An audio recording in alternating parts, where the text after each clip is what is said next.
Ya, Ya, pagi Pak Teguh. pagi silakan. Ya Pak, jadi kemarin sempat baca sekilas ya, untuk eh, laporan keuangan PMRI. Kalau disetahunkan ROE-nya bisa ketemu sampai kurang lebih 18%-an ya Pak. Terus Ya, R sama PBV-nya relatif kalau misalkan pakai valuasi intrinsik, terus dari segi nama besar perusahaan lalu likuiditas. Tapi ada bayang-bayang inflasi ya Pak. Terus ada kemungkinan kenaikan suku bunga Bank Indonesia. Kemungkinan bisa naik nggak Pak? Peluangnya, reward, risk and rewardnya Pak. Pak Wildan ada pegang Bank Mandiri di harga berapa? Masih wait and see Pak. Baru mau cari masuknya. Oh, baru baru mau masuk gitu ya. Oke. Bank Mandiri terakhir berapa, Pak? 8475 Pak. 8475. Oke. Sebentar kita lihat. 8475. Oke. Nah, tapi baru saja bulan Juli kemarin ketika pasar lagi jeblok, itu Bank Mandiri turun juga itu. Sampai tinggal sisa 7.100. Cuman sekarang karena pasarnya lagi naik-naik lagi ya dia ikut naik juga sampai 8.400 ya. Dan ya cukup secara keseluruhan setahun terakhir dia naiknya lumayan dari 6.000 setahun yang lalu sekarang sudah 8.400. Berarti naiknya sudah lebih dari 30%. Untuk ukuran saham blue chip itu kenaikan yang sangat tinggi. Oke, saya jawab. Jadi gini, jawaban saya ini mungkin tidak secara spesifik untuk bank mandirinya saja, tapi untuk prospek sektor perbankan secara umum ya, secara umum. Intinya gini, kalau kita lihat saham-saham perbankan, terutama yang Big Four, BCA, Mandiri, BRI, dan BNI, itu memang mereka naiknya cukup tinggi dalam setahun terakhir ini.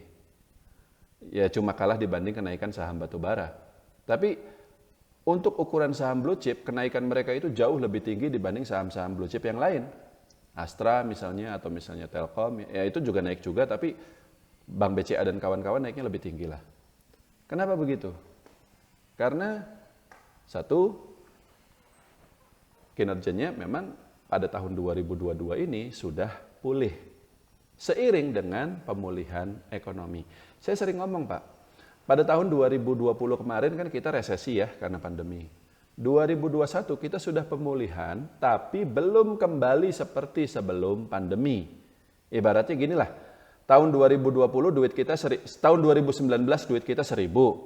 2020-nya kita rugi, duit 1.000 itu tinggal sisa 600. 2021 udah naik lagi dari 600 itu udah jadi 800. Tapi kan 800 ini masih rugi juga hitungannya dibanding dana awal kita yang Rp1.000. Nah barulah di tahun 2022 ini duit kita udah naik lagi jadi 1.100. Jadi ekonomi kita pada tahun ini 2022 ini sudah sama baiknya seperti sebelum pandemi dan prospek kedepannya juga harusnya sudah lebih baik karena ya pandeminya juga sudah tidak ada.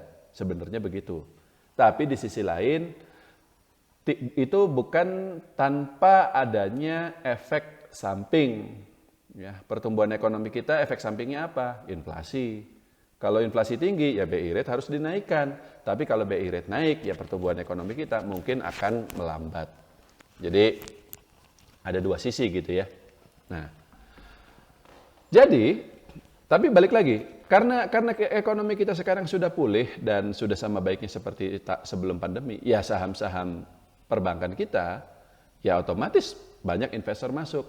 Dan ketika sekarang ekonomi kita juga sudah, kalau kita boleh jujur kan memang Indonesia ya termasuk cepat pemulihannya dibanding negara-negara dunia ketiga yang lain, di negara-negara berkembang yang lain.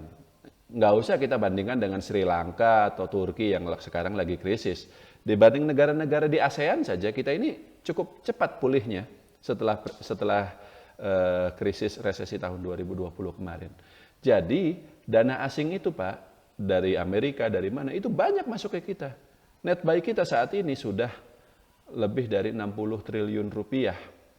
Itu yang masuk ke pasar modal, belum yang masuk ke sektor real, belum yang dalam bentuk FDI, foreign direct investment dan yang lain-lain. Dan terutama karena ya pemerintah kita, presiden kita juga rajin sekali ya ke luar negeri promosi gitu, ngajakin Arab Saudi, China, Jepang, Korea, ayo datang semuanya ke Indonesia, masukin duit kamu ke sini gitu. Alhasil duit banyak masuk ke sini. Nah, ketika banyak duit asing masuk ke kita, saham apa sih yang mereka beli? Ya blue chip tentu saja. Kalau mereka masuknya saham-sahamnya kecil-kecil, ya mereka jadi bandarnya mungkin. Jadi digoreng gitu sahamnya seperti itu. Tapi kalau mereka bukan bandar, mereka nggak mau goreng-goreng seperti itu, masuknya ke saham yang benar, blue chip. Kadang kalau mereka beli saham kan nggak 1 lot 2 lot Pak. Ratusan miliar atau bahkan triliunan. Dan yang paling kinerjanya paling bagus di antara blue chip itu apa? Ya banking, ya 4 tadi. Itu yang menjelaskan kenapa meskipun mungkin saham-saham yang second liner banyak yang belum naik ya, tapi banking ini sejak awal sudah naik sangat tinggi. BRI udah 4 ribuan, BNI kemarin sempat 9 ribuan, Bank Mandiri juga sekarang 8 ribuan dan seterusnya. Nah, jadi menurut saya meskipun memang kinerja perusahaannya bagus, selaras dengan pemulihan ekonomi, tapi harga sahamnya juga memang sudah naik, sudah selaras juga gitu. Istilahnya sudah price in. Tahu Pak Wildan, price in. Jadi kalau pengen BMRI naik lebih tinggi lagi, ya kinerjanya harus lebih baik lagi gitu di masa yang akan datang. Atau ada ekspektasi bahwa labanya Bank Mandiri saat ini nih, yang ROE-nya juga cukup tinggi mencapai 18-20%, itu akan lebih baik lagi di masa yang akan datang. Misalnya ada harapan ROE-nya jadi 24% atau bagaimana dan seterusnya. Nah pertanyaannya sekarang, ada nggak ekspektasi tersebut? Ada nggak harapan tersebut? Sayangnya nggak ada Pak. Yang ada justru karena kita tahu inflasi lagi tinggi-tingginya saat ini, dan itu harus diredam dengan cara BI rate dinaikkan, ya berarti kemungkinan kinerjanya Bank Mandiri dan kawan-kawan itu akan agak melandai. Agak melandai. Tetap naik secara keseluruhan labanya dibanding tahun kemarin, tapi tidak lebih tinggi lagi gitu loh ROE-nya. Jadi kurang lebih tetap segitu. Jadi sahamnya bagaimana? Ya sama, melandai juga. Malah kalau misalnya besok-besok pasar turun, asing keluar lagi dari sini, ya bisa turun juga gitu. Ya kemarin, baru saja kemarin, bulan Juli, turun kan dia. Dari 8.000 itu cepat banget turunnya sampai 7.100. Jadi karena alasan itu, saya sendiri untuk saat ini belum tertarik ya. Belum tertarik untuk masuk ke perbankan. Sebenarnya gini, 1 tahun atau 2 tahun yang lalu, mungkin masih ingatlah zaman-zaman ketika Bank Mandiri masih di 6.000 ya, BRI masih di 3.500, BNI masih di 5.000, itu memang waktu terbaik untuk masuk ke saham-saham perbankan karena pada tahun 2021 meskipun ekonomi belum pulih, tapi kan kita cukup yakin eventually pada tahun 2022 alias sekarang ekonomi akan pulih, kinerja perusahaan-perusahaan perbankan ini akan bagus, investor asing akan masuk, sahamnya akan naik. Itu semua sudah terjadi. Jadi kalau misalnya kita waktu itu sudah pegang, sekarang waktunya untuk profit taking sebenarnya. Dan kalau kita waktu itu belum pegang, baru mau masuk sekarang, sudah agak terlambat. Harus tunggu dulu momentum di mana kita bisa masuk pada harga yang lebih murah atau adanya ekspektasi bahwa kinerja perusahaan akan lebih baik lagi di masa yang akan datang. Salah satunya saja terjadi. Jadi kalau bukan adanya prospek nih ya, labanya akan lebih baik di masa yang datang, maka sahamnya yang harus turun. Bank Mandiri turun ke 7 ribuan lah gitu kan. Di harga sekarang memang valuasinya nggak terlalu mahal juga ya. PBV-nya masih 2 kali. Secara historis pernah Bank Mandiri ini sampai 3 kali.